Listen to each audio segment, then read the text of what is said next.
Bom dia a todos. Bom dia. Vamos começar nosso segundo encontro. Nós estamos falando sobre o livro A Fina Arte de Lidar com Pessoas, O Mergulho ao Interior da Alma Humana, de Ivan Maia.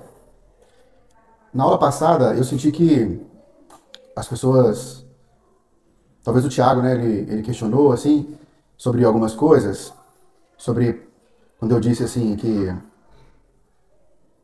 não deveríamos elogiar uma pessoa em público, quando o público é homogêneo. E aí eu fiquei refletindo sobre isso e cheguei à seguinte conclusão, de que esse título, A Fina Arte de Lidar com Pessoas, para você entender o que está acontecendo aqui, a gente poderia chamar assim também de Como Sobreviver em um Mundo Hostil e Como Sobreviver em um Mundo Cheio de Abutres Emocionais. E talvez essa palavra é um pouco forte, mas ela vai dizer bem assim, o que está acontecendo. Porque mesmo dentro da igreja, do trabalho que você tanto pode gostar, você vai ter que conviver com pessoas que são verdadeiros abutres emocionais. O abutre ele tem uma função fundamental na sociedade, ou no planeta, melhor dizendo, que é de comer restos mortais e fazer como se fosse uma espécie de limpeza, né, para não deixar que, que aqueles restos de animais mortos venham contaminar a terra e outras pessoas possam ser infectadas por possíveis doenças, moscas, né?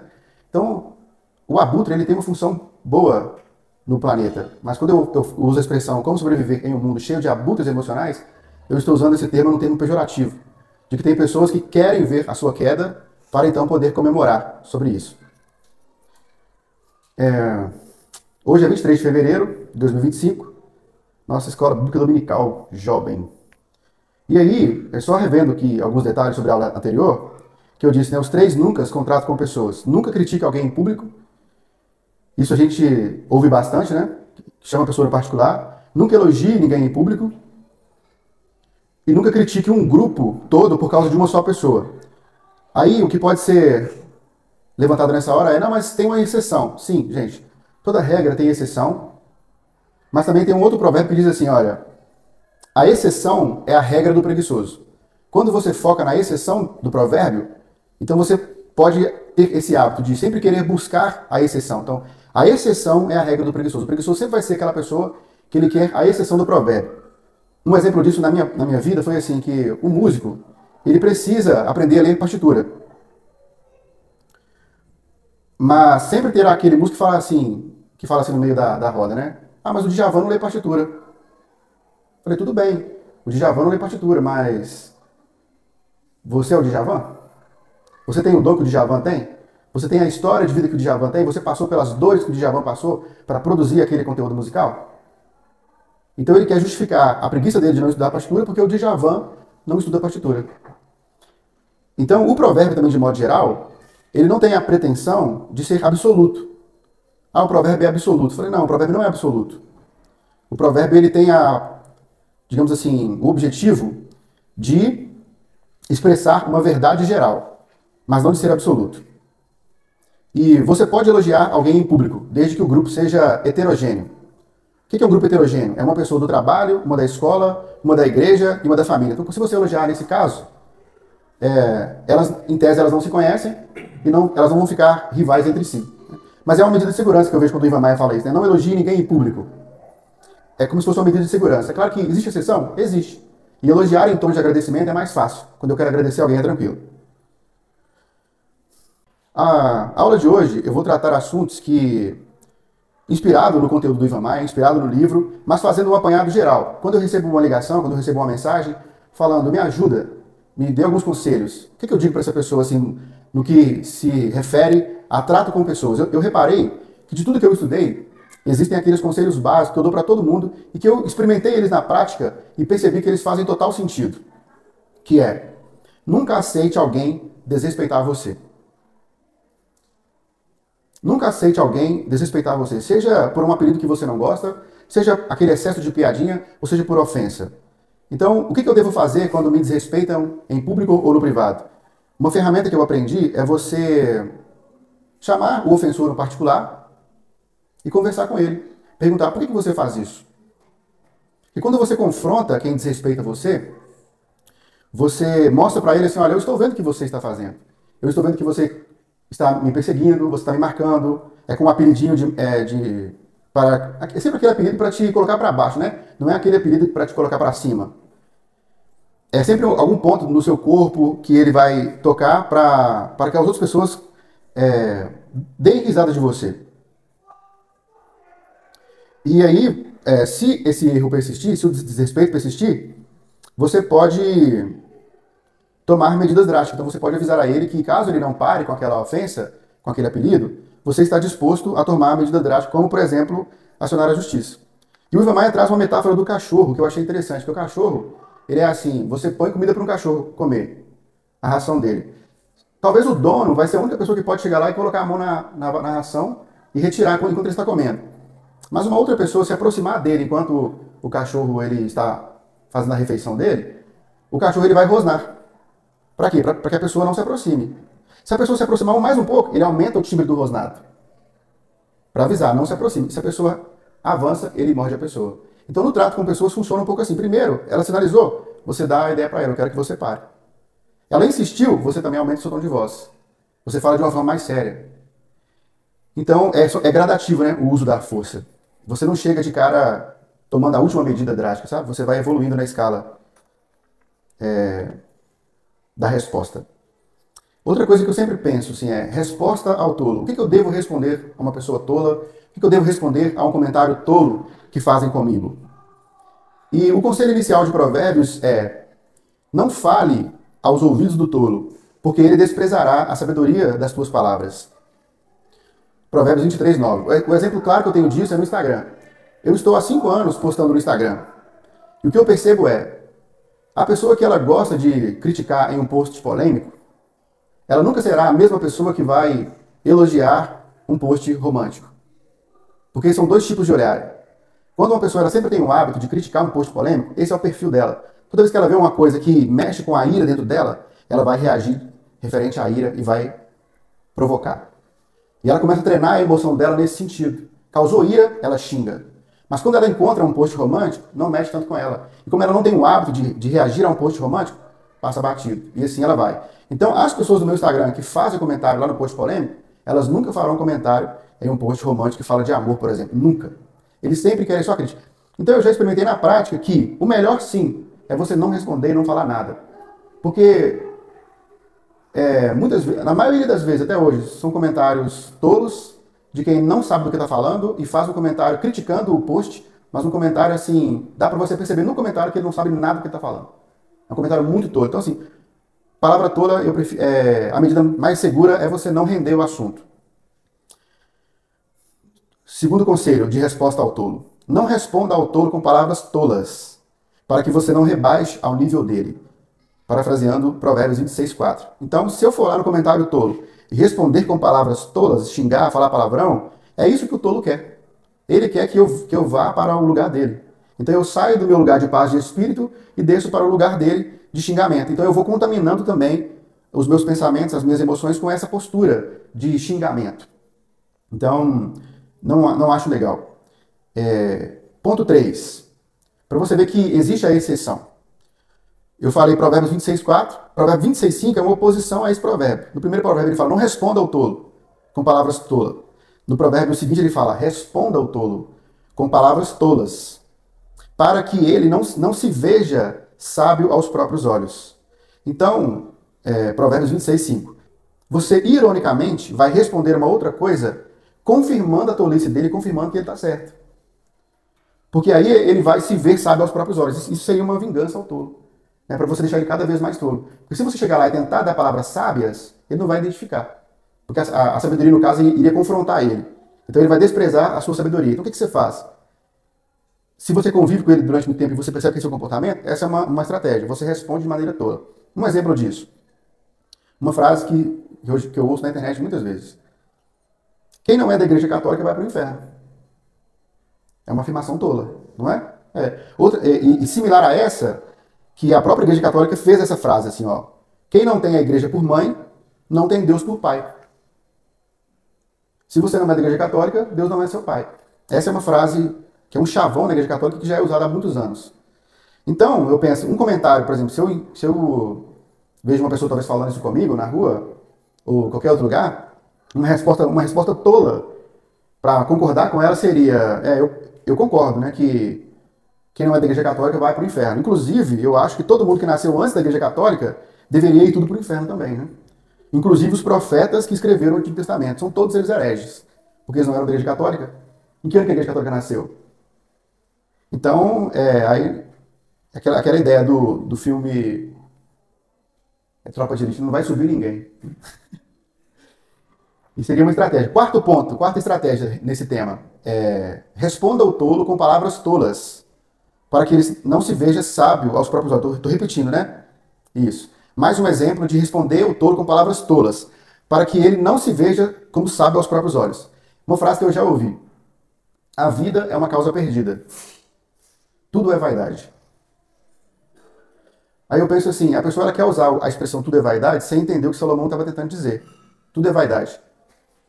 E aí, eu sei que se uma pessoa chega a afirmar que a vida é uma causa perdida, que tudo é vaidade, e essa frase sintetiza o contexto de realidade da vida dela, dificilmente eu vou argumentar uma coisa que fará com que ela veja a vida por outra ótica.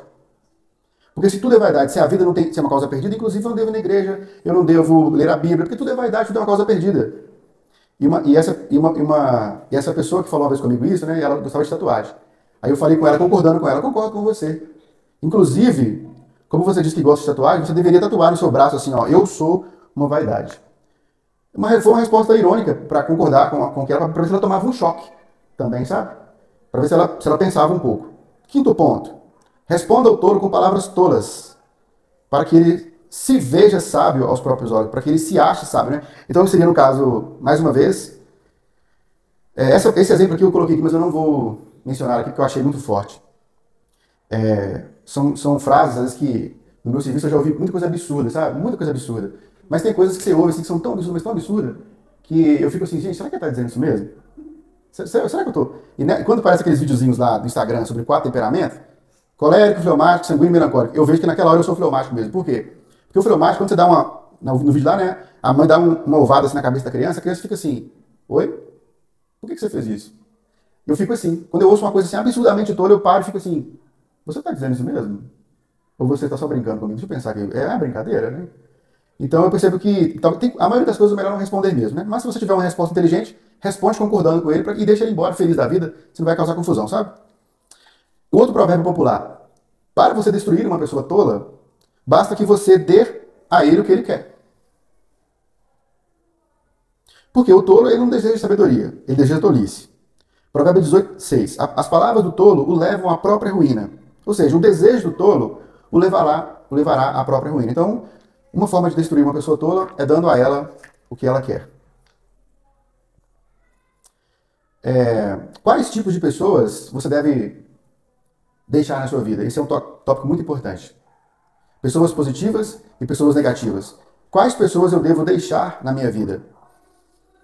Eu observei, por experiência, que você deve manter na sua vida pessoas positivas e excluir da sua vida pessoas negativas. Tem uma frase que ela está circulando na internet, não sei o nome do rapaz, mas percebo que é uma sabedoria popular que está em vários livros já. Cada vez ela aparece de um jeito. Ela é assim, ó. Pessoas bem resolvidas procuram o lado bom nas outras pessoas. Pessoas más resolvidas procuram o lado ruim nas outras pessoas. Aqui é o retrato do abutre emocional. O abutre emocional, ele só vai olhar o que há de ruim em você. Você pode mandar um áudio de 30 minutos contando uma história. Qual é o comentário que ele vai fazer? Um comentário ruim. Na parte ruim da sua história, do seu áudio. Você pode citar várias partes boas. O abutre emocional, ele não foca na parte boa, ele foca na parte ruim. Esse é o abutre emocional. Então você aprende a identificar esse comportamento e elimina da sua vida. Então essas pessoas negativas, você vai se encontrar com elas no dia a dia, o que elas vão falar? Elas vão falar de tragédia, de doença, de perdas, de traumas, homicídios, acidentes, demissões, fim de relacionamento, televisão, futebol, tomar golo e crimes. É o assunto que está o tempo todo na boca dela, né? Você viu que tem um acidente na rua, aí já para. Aquela fila para descer e olhar o acidente e fotografar e hoje postar na internet. Abutre emocional. Prazer em ver a queda do outro. Você vai conversar com ela, você está saindo para uma festa. Dentro do carro, o que ela fala? Ela fala de doença. Ela só vai tocar no assunto doença. Então, quanto mais você fala de doença, mais você atrai isso para você. E assuntos fúteis, né?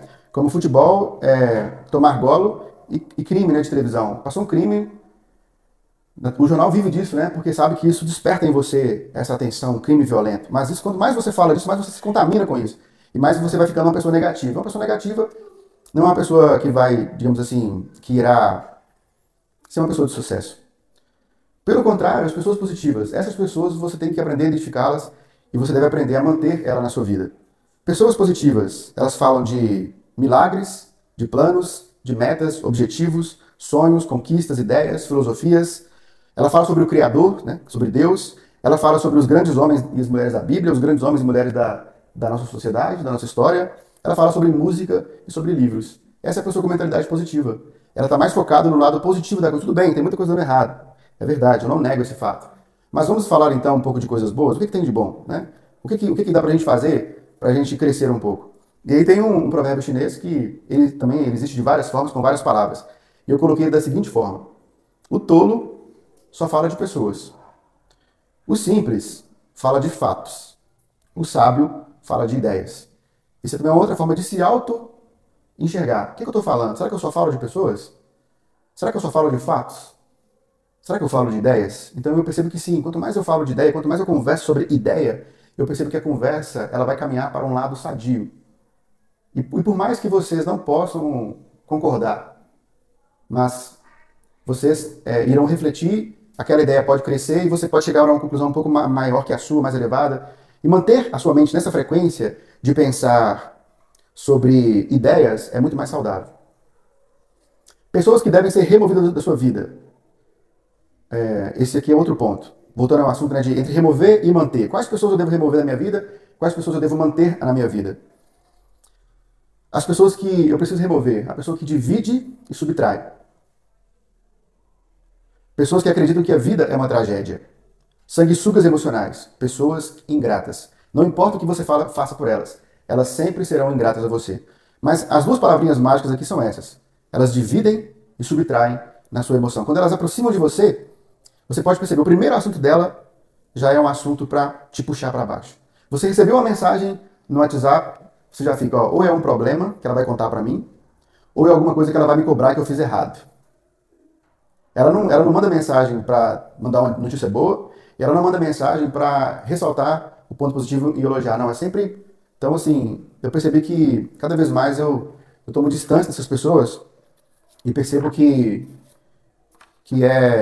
é positivo, sabe? Assim, eu sei que essa palavra é muito forte, assim, você vai remover, você vai apenas bloquear. Bloquear, pessoal, talvez não é, na verdade, a estratégia mais sensata. Tenho aprendido isso. O ideal é você aprender a conversar e aprender a colocar limites na pessoa e avisar o que ela está fazendo. Mas em alguns casos, isso não será possível. Você vai ter, sim, que bloquear certas pessoas no Instagram, no WhatsApp e vida que segue. Pessoas que devem ser mantidas em sua vida. Pessoas que somam e multiplicam. Essas são as pessoas que têm que ficar na sua vida. Ela tem que chegar para somar, para agregar. Quando ela aproxima de você, ela te põe para cima. Ela vai valorizar o que você tem de positivo. Isso é uma pessoa positiva. E quando você identificar uma pessoa assim, você mantém essa pessoa na sua vida. São pessoas que acreditam que a vida é um milagre. Viver é um milagre. São pessoas agradecidas. Quando você fizer uma coisa por ela, ela vai ser grata a você pelo que você tem feito por ela. Uma frase que é atribuída ao Albert Einstein, que eu acho muito legal. Só há duas maneiras de viver a vida. Uma é acreditando que não existem milagres. A outra é acreditando que tudo é um milagre. Então eu fico com a segunda parte. Tudo é um milagre. Tenho para mim que eu nunca consegui duvidar da existência de Deus simplesmente pelo fato de sair na rua e olhar para o céu. Nunca consegui. Eu acho o céu uma coisa tão incrível, tanto à noite quanto de dia, que eu olho e penso, não tem como isso aqui ser uma explosão. Não tem como. É muita coincidência, assim, desde a infância. Hoje, quanto mais a gente estuda, mais você percebe que... o último vídeo que eu vi na internet sobre isso, um possível pessoa da área da ciência, não sei se ele é cientista, né, mas ele estava falando, existem 122 coisas no planeta Terra que elas estão finamente ajustadas para fazer a vida funcionar. E isso, matematicamente falando, é uma coisa impossível de acontecer. Então, assim, a vida na Terra é uma coisa impossível de acontecer. Outro exemplo que eu já ouvi, que achei muito legal. Você dizer que a vida, o planeta Terra é apenas uma explosão, é como eu dizer assim, olha, eu vou chegar num abismo, num penhasco, e vou soltar de lá um caminhão de terra, um caminhão de brita, um caminhão de cimento, um caminhão de areia, um caminhão de cerâmica, e quando ele cair lá embaixo, ele vai cair o edifício pronto. Né? Então, assim, não tem como, é impossível acontecer. O planeta ele é todo feito. Sobre acreditar em milagre. Quer dizer então que a vida não tem doenças? A vida tem doenças. Você vai morrer um dia. Foi o limite que Deus pôs na humanidade, que infelizmente nós passaremos por ele. Nós podemos ser curados de uma doença hoje, mas talvez amanhã nós podemos ter uma outra doença que não seremos curados. E por causa dela, a gente pode morrer. A pessoa ela recebeu um milagre, mas daqui a pouco, talvez a vida ela volta, né? Aquele milagre foi resolvido, mas tem um outro problema, né? Na vida. Então, Lázaro, né? Lázaro foi ressuscitado, mas ele morreu de novo. Sim. Deus, então, a nossa vida só será 100% resolvida na próxima era. Que hoje a gente não fala apenas assim, vamos apenas morar no céu. A Bíblia, ora, ela fala de céu, ora, ela fala de novo céu e nova terra. E ora, ela fala de esta era, e depois ela fala da era vindoura. Então, assim, eu percebo que sim, na próxima era, esses nossos problemas deixarão de existir, então, de uma vez por todas. Mas só na próxima era. Aqui, nós vamos viver com problemas, mas é mais interessante, é mais saudável para a nossa mente pensar na possibilidade do milagre. Alguém pode dizer assim hoje, né, que o assunto está muito em alta sobre relacionamento. Mas está muito difícil de encontrar uma pessoa para se relacionar. As mulheres de hoje não querem nada. Os homens de hoje não querem nada com a vida. Tudo bem. Mas você não precisa dos homens e das mulheres para se relacionar. Você precisa de um homem e de uma mulher. Não é? Basta que Deus, então, te dê uma pessoa boa para você se relacionar e você já tem um relacionamento bom. Então eu não preciso ficar assim, dando uma sentença de que nenhuma mulher presta, nenhum homem presta. 95% das mulheres são assim. 95% dos homens são assim. Eu falei, não. É uma pena, talvez que sejam assim. O que eu posso fazer? Eu devo, então, contribuir para o crescimento das pessoas. Mas, acho que a nossa palavra interior deve ser assim: tudo é possível ao que crê. Deus pode me dar um bom casamento, Deus pode me dar um bom emprego, Deus pode me dar um bom filho, uma boa casa, né, um bom bairro para morar. Então, eu penso que o lado positivo da vida, assim, da coisa, é manter a mentalidade nessa polaridade milagre. O milagre, ele existe. Ele existe. Mas Deus colocou limites na criação. Sim, Deus colocou limites na criação. Quando um dos limites que Deus colocou na criação, quando eu ouço o Elon Musk falando sobre morar em Marte, eu já sei, ele não vai conseguir. Não vai. Porque ele não percebeu tanto que é absurdo aqui na Terra a vida. Não vai. É muito bom que a ciência evolua e tal, mas existem limites. Existem. Mas nós precisamos evoluir o máximo possível dentro da nossa realidade. Se Deus deixar que a gente evolua, vamos evoluir. E é claro, né, gente? Existe evolução que é uma evolução natural, que é uma evolução que depende do seu esforço, constantemente. É do seu trabalho, é do seu estudo, é da disciplina. Várias frases falam, né, nesse sentido assim, de que a disciplina supera digamos assim, a boa vontade, né? A disciplina supera a motivação. A disciplina supera um dom. É possível que você encontre uma pessoa bem talentosa e preguiçosa? Sim. É possível que você encontre uma pessoa muito talentosa e que não conseguiu vencer na vida? Sim. Porque não é somente o talento realmente. São várias coisas que estão envolvidas. Agora, outra coisa. Você é uma pessoa disciplinada. Você está se dando o máximo de si a cada dia.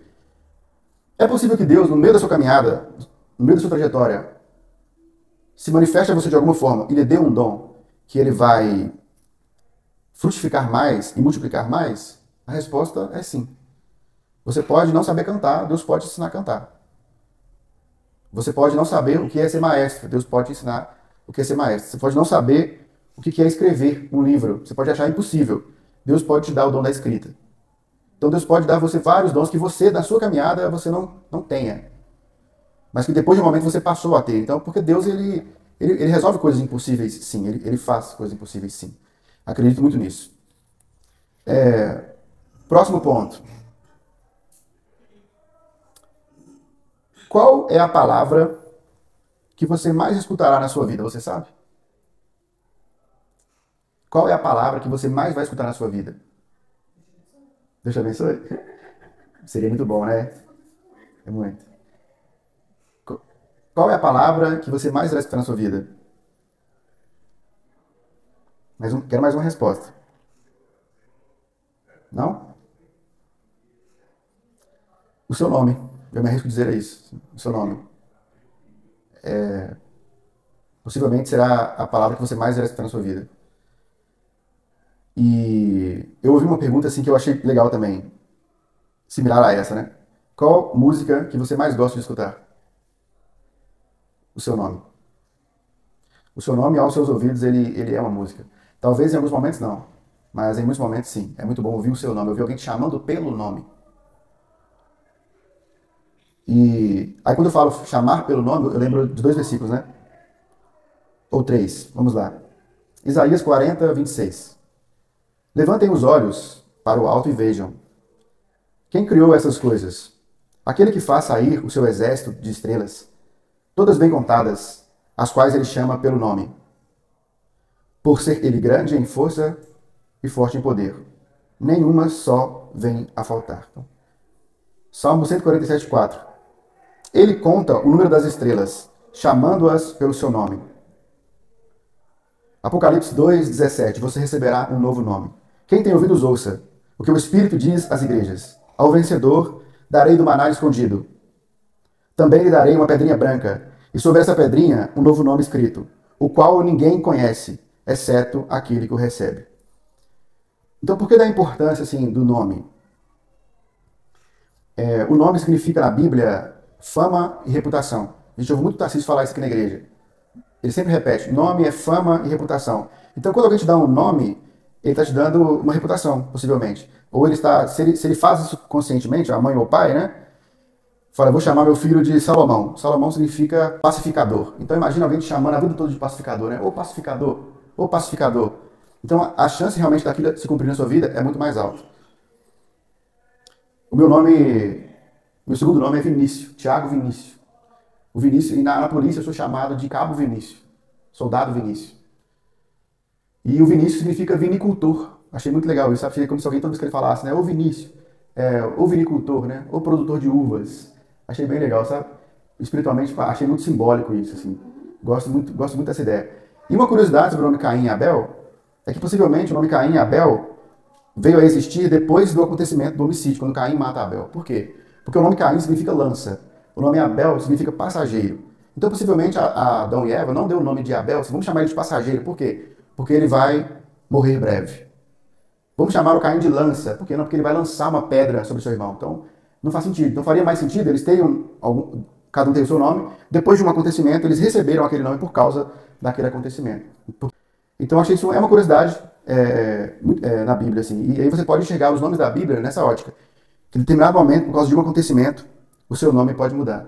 A sua fama pode mudar. Chamar pelo nome. Então, o conselho do Ivan Maia, que eu achei bem legal, é ele dizer assim, até, às vezes algumas pessoas têm apelidos. Estava conversando com a Neném. Eu não sei o seu nome de a Neném. Eu esqueço. Eu já anotei lá, mas esqueci. Qual é o seu nome, Neném? Maria das Graças. Maria das Graças. E a Neném falou que ela gosta de ser chamada de Neném. É uma coisa interessante. Então, se ela gosta, e a gente, aqui na igreja, nós vemos todo mundo chamando ela de Neném, eu já chego e chamo ela de Neném. E é tranquilo. Mas para algumas pessoas, se ela tem um apelido carinhoso, que aquele apelido só determinadas pessoas da família fala, não é interessante você falar.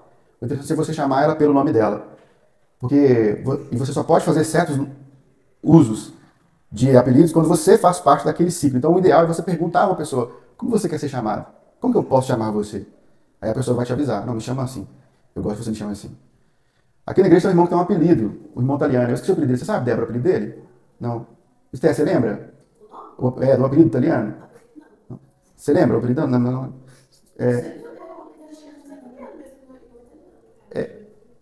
Não. Aqui na rua aqui de cima, o pessoal da vizinhança dele só conhece ele pelo apelido dele de infância. Se eu não me engano, é alguma coisa do tipo assim, Bidelo.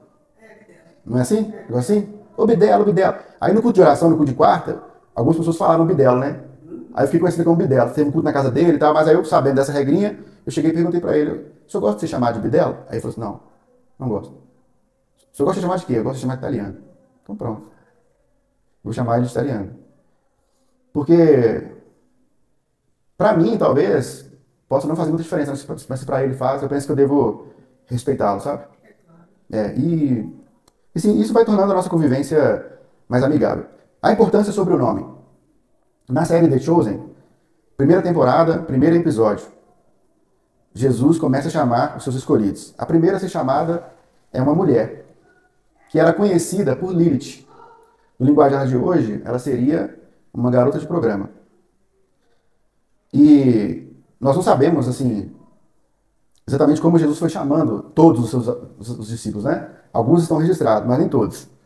E uma vez um pastor criticou essa série The Chosen porque ela é uma série, ele disse assim, né? Que a série está ficando famosa não é pelo uso das escrituras, mas pelo que ela está acrescentando nas escrituras, né? Essa licença poética. Eu penso assim, nesse momento aqui, o autor da série, ele vai fazer uso de uma licença poética, assim, para criar uma cena bela, para te emocionar. Mas o que ele usa, então, para emocionar você? Jesus aparece lá na cela para Lilith e chama ela Maria. Maria de Magdala. E aí ela toma um susto e pergunta, né? Mas por que como você sabe o meu nome? Então, e aí ele cria um impacto, a importância de você chamar a pessoa pelo nome dela. Ainda na série The Chosen, primeira temporada, 8º episódio já. Na cena Jesus e a mulher samaritana. Jesus tem aquela conversa ali com a mulher samaritana no poço. Eles falam sobre o poço de Jacó, sobre a água da vida eterna, aquela água que sacia a sua sede para sempre. Ela questiona ele se ele é maior que Jacó e tal. E ele vai se apresentar para ela, né? Eu sou o Messias. E ela começa a ir embora. Lá na cena da Bíblia, ali ela já para e já, né, e tal, já fica mais emocionada e tal. Na série ele fez um pouco diferente. Na série, depois, ainda assim, ele falando que era o Messias, ela ainda decide ir embora. Aí quando ele fala, o seu primeiro marido se chamava Ramim. E ele era um homem malvado, ele era meio assim, você era inexperiente. O segundo se chamava Fazar. Então eu pensei que quando ele falou os nomes, aí ela já parou e aí ela viu que realmente era diferente. Ela se emocionou, ela começou a chorar, então ela tomou a decisão de deixar ali e caiu em si de que não, realmente ele deve ser o Messias, porque essas coisas ele não saberia sobre a minha vida. Então ele usou o autor da série, né, tô falando ainda, não foi a Bíblia, foi a série, para emocionar tanto o público. Ele usou essa questão de nome.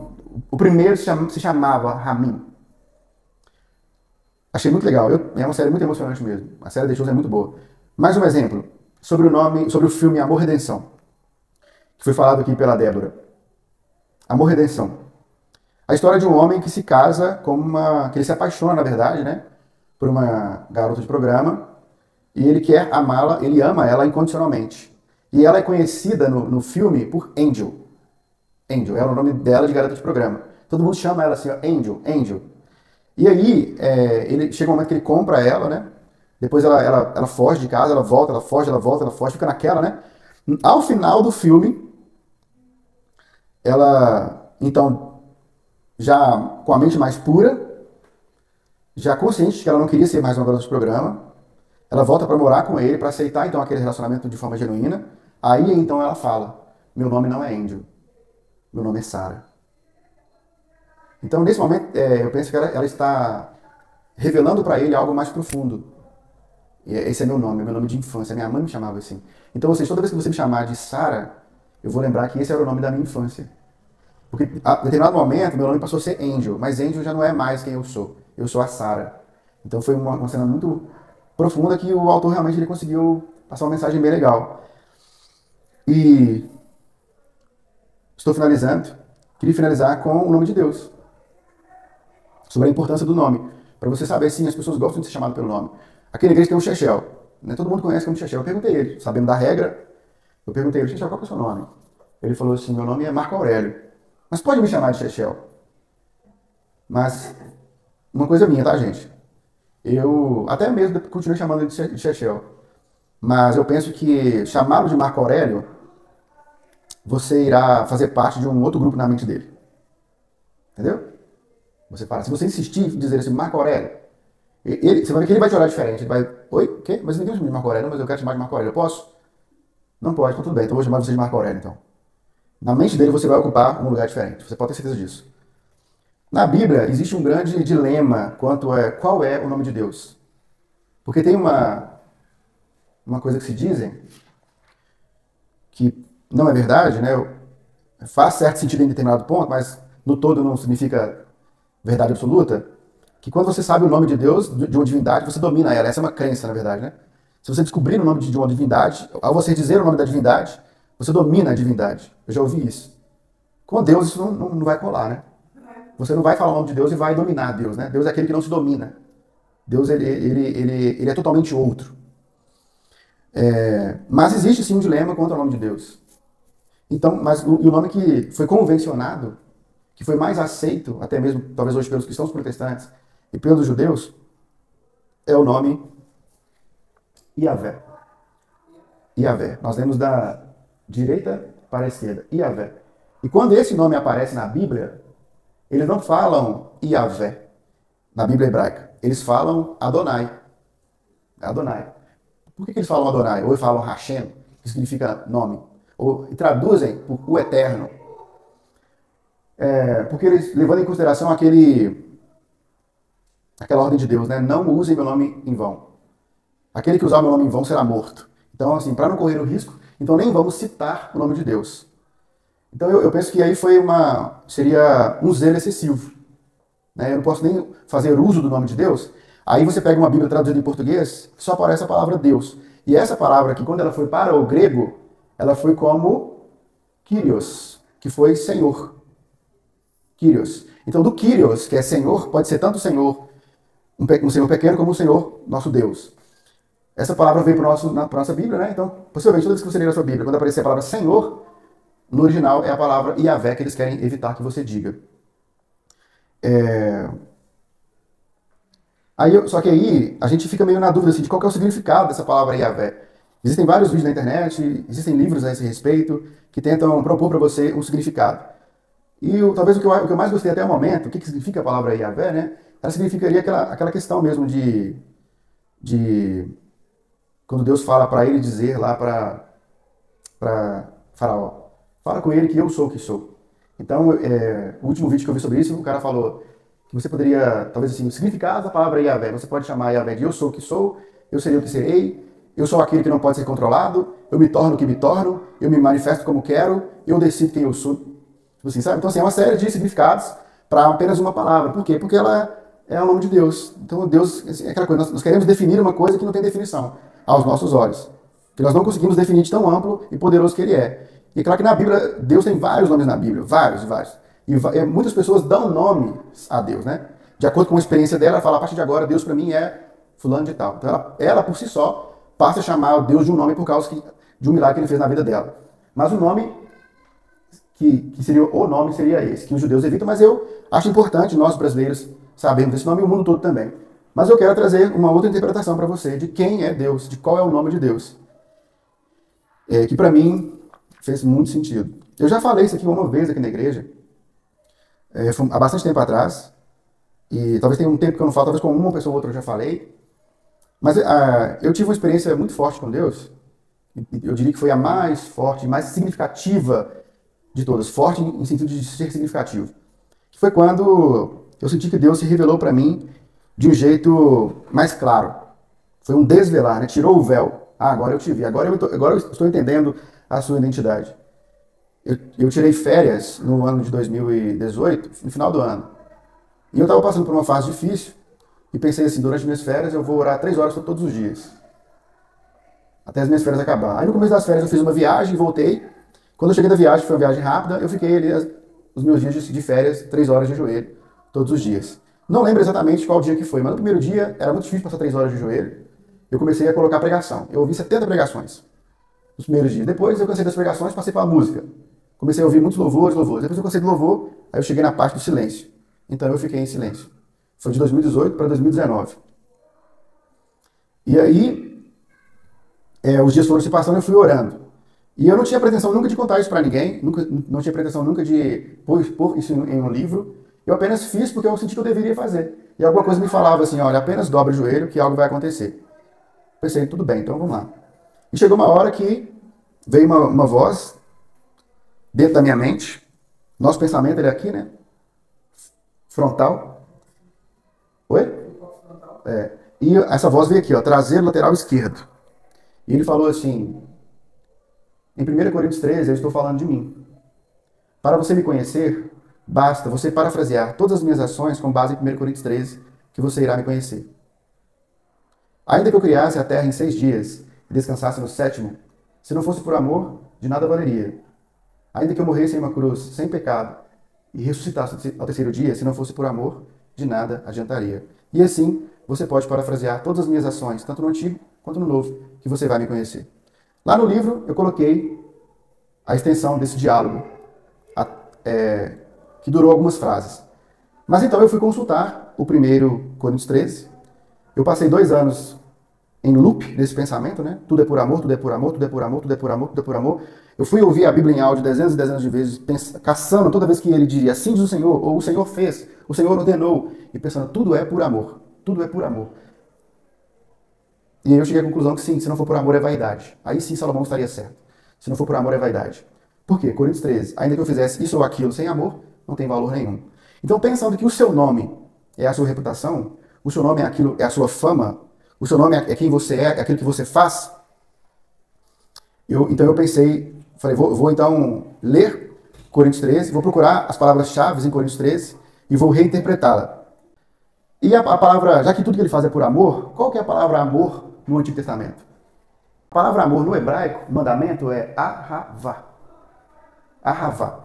Essa é a palavra amor, quando ele fala assim, ame a Deus por todas as coisas, o próximo a ti mesmo. Ame o estrangeiro, porque você também foi estrangeiro na terra estranha. Então, a palavra amor é ahavá. Quando essa palavra veio para o grego, ela veio como ágape. Só que a mente que escreve o grego, ela é uma mente hebraica. Uma mente aramaica hebraica escrevendo o grego. Então, quando fala a palavra ágape aqui, mesmo no Novo Testamento, ele fala, o Novo Testamento foi escrito em grego. Mas é um grego que está com a mente hebraica também. Tradição hebraica, Bíblia hebraica. Então, o nosso ágape do grego no Novo é o ahavá. Então, no Coríntios 13, você vê, então, quem é o amor. Então, vamos agora, então, dito isso, para Coríntios 13. 1 Coríntios 13, o desvelar. Deus não é o Todo-Poderoso que ama. Deus é o amor Todo-Poderoso. Paulo Brabo. Eu falo a língua dos homens e dos anjos. Mas se eu falasse sem amor, minhas palavras não seriam eternas, mas seriam tão passageiras como o símbolo que sou e logo o som acaba. Eu tenho o dom de profetizar e conheço todos os mistérios e toda a ciência. Mas se eu utilizasse essas habilidades sem amor, de nada valeria. Eu tenho a fé de transportar grandes montes, mas sem amor, seria uma grande demonstração de vaidade e exibicionismo. Eu já doei todos os meus bens aos pobres, mas se eu fizesse isso sem amor, seria uma atitude totalmente irrelevante. O ahavá é paciente, o ahavá é longânimo. Ele não sente inveja, não se vangloria, não ostenta o que possui. O ahavá não é rude, grosseiro ou ofensivo. Ele é manso, humilde e gentil. Ele não busca os próprios interesses. Ele não guarda mágoas. O ahavá não se alega com a justiça, mas com a verdade. O ahavá tudo sofre, tudo crê, tudo espera, tudo suporta. O ahavá nunca falha. Nele não há margem de erro. Ele nunca cairá. Ele é invencível. Amor é seu nome. Depois disso, é sobrenome. Então, quando eu ponho a palavra ahavá, aqui fica mais claro, né, como nome principal, porque nós não conhecemos muito a palavra ahavá, então fica como substantivo, né, o ahavá.